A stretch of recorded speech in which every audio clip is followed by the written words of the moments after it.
Welcome to Raw, ladies and gentlemen. Let's be honest here. Let me ask you a question below. Did this feel like a heavy Cena show, or did you actually get more out of it than you expected? That you got a great amount of content with very little Cena. To be honest, I felt like Cena still overwhelmed the show, and he wasn't there all the time. Let's open up. Let me open up with the highlight reel. It's good to see it once in a while. And to be honest, there was only two people who talked on it well. Roman Reigns, because he did short, sweet, to the point, and Chris Jericho himself. That was it. Everything else there I was not interested in. I wasn't interested in Kane. He talked too boring. I wasn't interested in Randy Orton, but he did what he was effective. I will state this. He was effective, but I didn't care. Seth Rollins, who can talk at least better than what he's been talking, but in the end, it was overwhelmed by Cena. Because this was all about Cena. It didn't matter about saying there could be other people that's going into the main event of Night of Champions than John Cena, who now will sue the WWE if he doesn't have his match. Really, Johnny? Jonathan Anthony Cena? You're willing to sue the guy who's giving you hundreds of millions of dollars over one match? Please, I don't buy it. I don't buy it, ladies and gentlemen. He's got millions of dollars. He could retire 10 times over right now. I just don't buy it.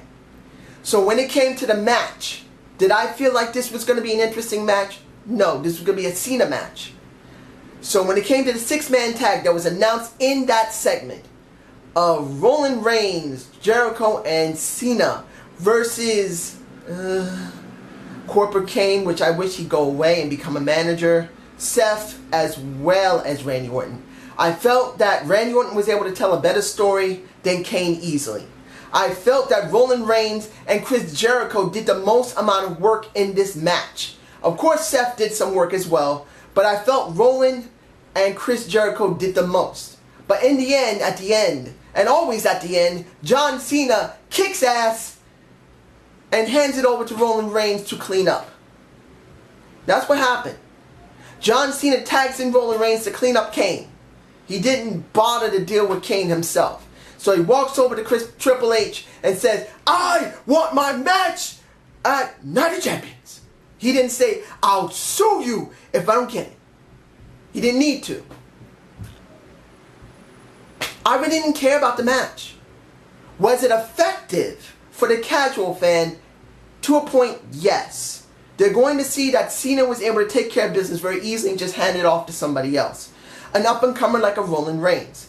Now, Chris Jericho is going to be dealing with Bray Wyatt, which I'm going to state something, but he could also be put into the main event. They tried to make something of it, and some of it was effective. So I will go with that for the casual fan, but for everybody else, I don't think everyone's going to like it. So let's move on to the, I want to get this over with right now. The Bella segment at the 2-hour point. Oh my gosh. It was bad enough they did a 1 hour of this. Now they went to 2 hours. This was almost near the end. Was this an effective segment in the ring with Rhea, Nikki, Stephanie, Paige, AJ? The one who spoke the best there was AJ. That's saying a lot. AJ was the only one who spoke effectively and short enough that got my interest, at least saying, hey, let these two girlies go off and do what they do. I want my title match. And this was also because the reason she came out there with Paige, Nikki gets a shot at the title at Night of Champions. Really? Do you actually want to see a Nikki Bella run? Now, mind you, I'm going to say this honestly. John Cena picked a very good-looking woman to be with. She has some nice curves. She got excited while she was explaining stuff and yelling at her sister, and one of her nipples got hard. So that shows you this woman can easily get aroused. And I'm not being sexist. I'm just being factual. You can look at the videos online for yourself, or if you T-bowed it. If you look at her chest, one of her nipples, which you couldn't see before as she's yelling at her sister Brie, becomes highly erect. so she can easily be aroused if she's really doing whatever she's doing. And that was the only thing I really cared about. This was a boring segment to me, but I have to state this as an objective viewer. Did he get his point across? Even though it was not very good at all, and Brie was not good at all, it still got his point across that they're trying to build a feud for these two by Night of Champions. Either they're going to have a match, a triple threat match with Paige, or they're going to have a match all on their own, like a dark match. I'm not saying it's going to be good. I'm just saying this is what they're going to do with it. Unless they're crazy enough to put this at Survivor Series, this is going to happen at Night of Champions. I don't know how far they're going to stretch this, but this is what we got. And I'm going to leave it at that. Now, please explain this to me, ladies and gentlemen. What is going on with Heath Slater and Titus O'Neil? When you look at Adam Rose versus Titus O'Neil. What the hell, man? Drop that shit. Titus O'Neil has the size, has the charisma. He could talk. He's not great in the ring, but he moves around well enough he gets your attention. Why the blue fuck is he still doing that? Why doesn't he get a better, more profound character? You know why? Because WWE doesn't know what the fuck to do with him. A V8 moment. But explain this to me, ladies and gentlemen. Why are those two together? Slater Gator, why?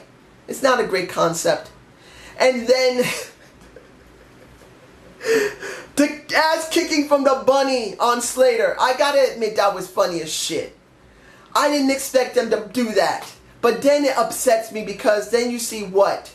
Slater and O'Neil facing Adam Rose and the bunny? And Rose with that mustache and beard? What?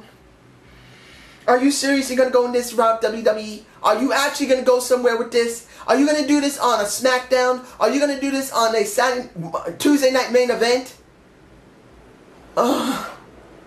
This gives me a headache. Why? It's stupid. On the other side, it's funny. And it's sad. They could be doing something with O'Neil. I'm sorry, they just could. And I'm going to move on to something that was actually pretty good.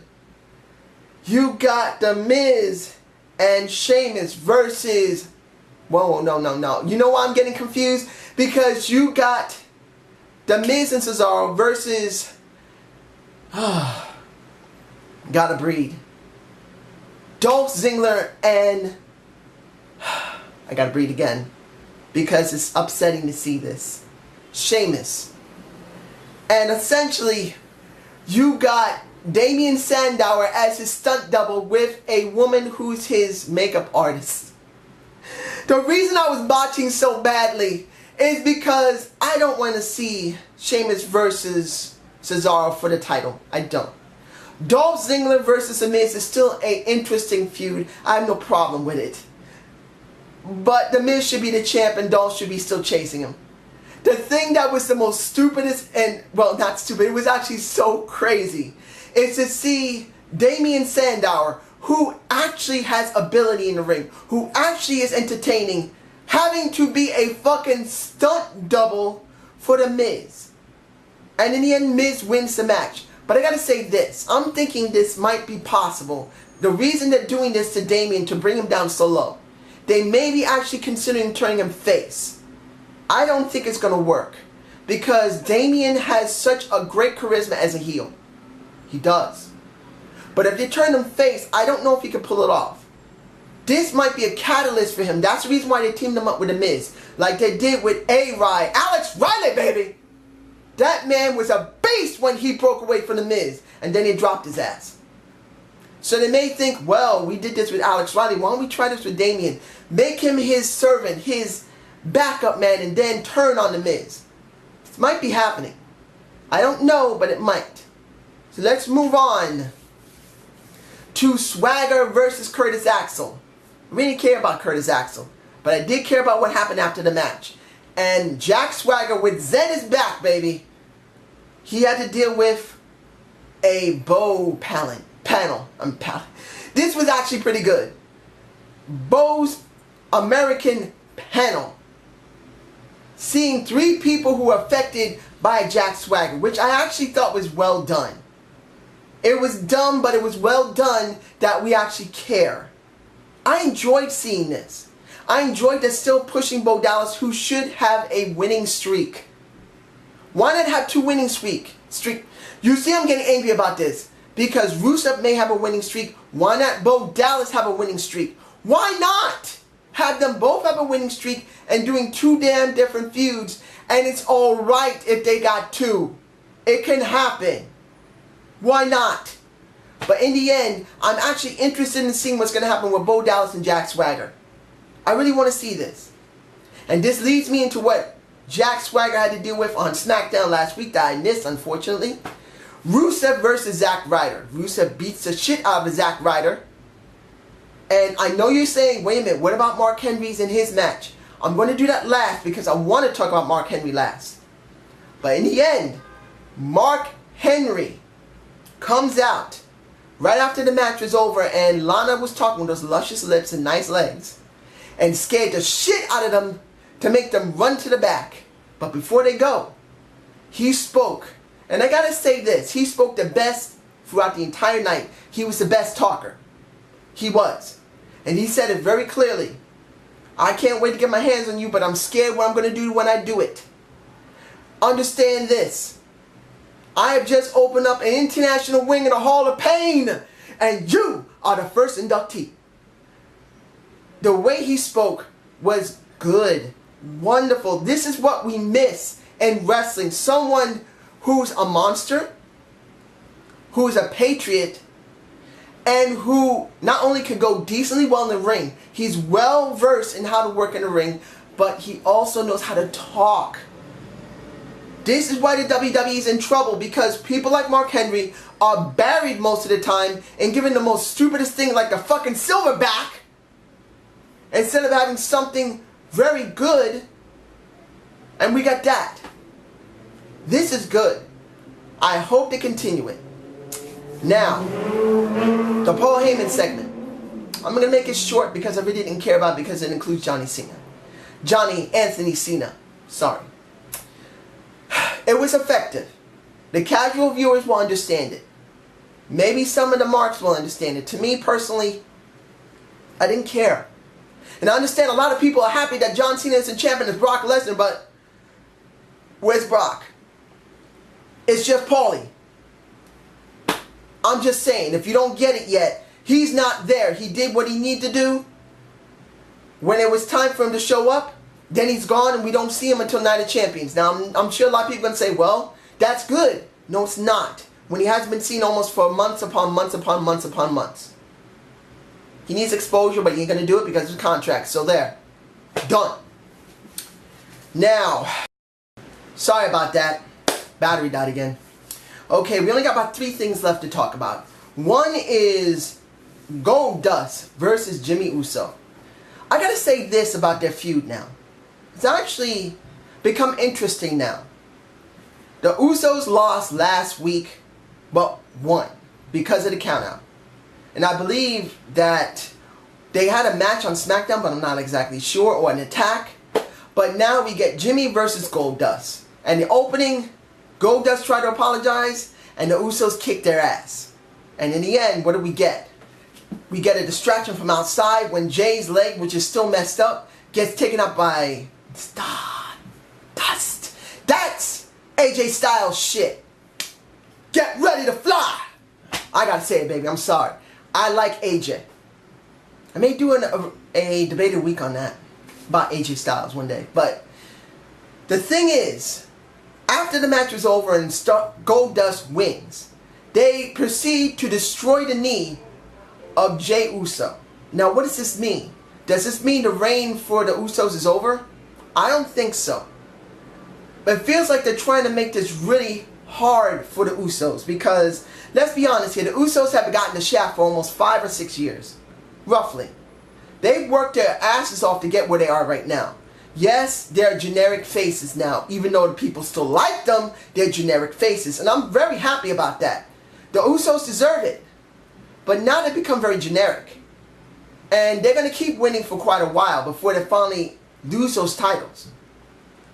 But this is okay for now, because I'm actually interested in where they're going to go with Stardust and Goldust. How dark are going to make them? I don't think they're going to be very dark. And since I am talking about dark, let's get one of the last two things done. I'm going to leave this for last because this comes in with Mark Henry. The 6 Diva tag between Rosa Mendes, Eve, and Cameron versus my Naomi, my Layla. Oh my gosh. I don't give a damn about Summer Rae. I mean, she's a beautiful woman, don't get me wrong. Summer's gorgeous. If I was having the opportunity to have her as my girlfriend, I'd be happy. But you got the two most beautiful women in that ring. That's Layla and Naomi. Those are the most beautiful divas they have. I'm sorry, they are. And they have the most ability. That makes it even better. A double threat of the most sexiest women there. I wish they would actually have a feud between themselves. But the point is, they're only there because of Total Divas, because it's coming out next week. Had to breathe. Because now Rosa Mendes is now part of Total Divas. Instead of Layla, why not put Layla in there? Why gotta be Rosa? But the point is, they had the match. There was no winner because everyone rushed the ring and it was ended. There was no winners, there was no losers. It was just, they stopped the match because it was out of control. But in the end, what do we get here? Nothing. Except a pitch for Total Divas, because now these women, these 6 sexy, intelligent women now have a rivalry. But you don't see no rivalry. The only rivalry they have, you see them angry because they had an opportunity with Cameron and Naomi. They had a chance with Naomi to make her champion so Cameron would have a reason to go after her even more than what she has now. Saying that Naomi is holding her back. Why is she holding her back? Because Naomi is way better than Cameron because she got the damn title instead of Paige. You could have let Paige win the title later. They could have gave Naomi the shot earlier. But they didn't. So now what interest do we have for Total Divas? None. I admit I'm still going to look because I love Naomi. I'm in love with Naomi. Even though she is married, I still love her. She's a beautiful, intelligent woman. I want to see her happy with Jonathan Fatu, which is Jey Uso. And now, with Rosa Mendes in there, I mean, she's not an ugly woman. She's actually quite beautiful, but she's not sexy. I would love Layla in that position because she's sexy. Sexy. You got to say it like the sexy Layla. Sexy Naomi. Beautiful Rosa. I'm sorry, that's how it is. So, the last match I'm going to talk about also has a couple of things tied to it. The largest tag team, I'm going to say it like that, versus the Wyatts. They tried to say 14 tons of fun, 14 tons of humanity. I'll say it like this. The Wyatts versus those two, it was okay. And as you already know, Rusev kicks the face off of a Mark Henry, and he goes down and he loses the match to Wyatts. Even though they won, they lost because they didn't beat the Wyatts. So that continues their feud. But I got to say this about Mark Henry. They decided maybe because he is going to retire soon, or they really want to set him up to become world champion, they're giving him stuff to do. They're letting him work with Big Show, and they are literally the largest wrestlers we have seen in maybe 9 years at least. At least 9 to 10 years. Next to the Brothers of Destruction, these two are the biggest wrestlers we have. And I know the Wyatts have been the biggest in a while, but seeing these two, they have been known that big. So seeing him in this respect, and seeing that little segment between him and Show saying, you know what? You promised me, man. We were supposed to be the dominant force in the WWE. We are now going to be dominant force. You can't go away from this. He said, I'm not. I'm keeping my word. And I like that segment between them. He said, I'm keeping my word, but I got to do this. I got to do it for myself, and I got to do it for my country. Which I have no problem with that. Continue letting Mark Henry have this. Even after it's over between him and Rusev. Let him have this because he's such an overwhelming character right now. An embracing character that people want to see Mark Henry. If the WWE realize, particularly when you look at Bobby Lashley, a former military officer, a former military champion wrestling, a former NCAA champion, a former fighter in the UFC, and a former champion there as well, I believe. He makes a perfect fit for the WWE. That's if they go with him. And I hope they do, because with Mark Henry there, it makes this show feel much more interesting. But how do I feel about this show? It felt like a Cena show. Even with all that there with Mark Henry, this still felt like it only mattered about Cena. And I believe that's what I'm going to leave in my title. All about Cena. But you guys tell me below what you believe this show really represented. Did it represent Cena? Did it represent Mark Henry? Did it represent Night of Champions? Tell me. And I hope you enjoyed this review. Please give me a comment below. Give me a thumbs up. Tell me if I'm doing right or wrong. And I'll be getting my debate of the week out as soon as possible. Keep watching for it. See ya!